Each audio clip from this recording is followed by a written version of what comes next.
berlaku masalah, maka orang semua mencari salah masing-masing. Dia kata dia salah, dia kata dia salah, dia kata orang tu salah. Jadi semua orang akan cari salah orang lain. Jadilah macam cerita kisah bangau.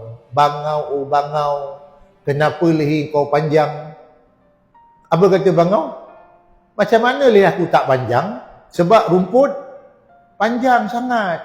Dia salahkan rumput. Rumput, oh rumput, kenapa kau panjang?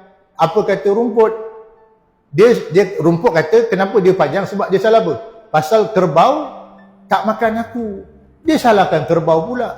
Kerbau, oh kerbau, kenapa kau tak makan rumput? Macam mana aku tak makan rumput? Perut aku sakit. Dia salahkan perut pula. Perut, kenapa kau sakit? Macam mana aku tak sakit makan nasi mentah. Dia salahkan nasi mentah pula. Nasi, oh nasi, kenapa kau mentah? Macam mana aku tak mentah kayu basah. Dia salahkan kayu. Kayu, oh kayu, kenapa kau basah? Macam mana aku tak basah? Hujan turun timpa aku. Dia salahkan hujan pula.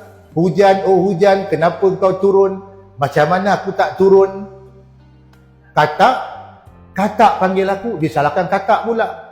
Katak, oh katak, kenapa kau panggil hujan? Macam mana aku tak panggil hujan? Ular nak makan aku. Dia salahkan ular pula.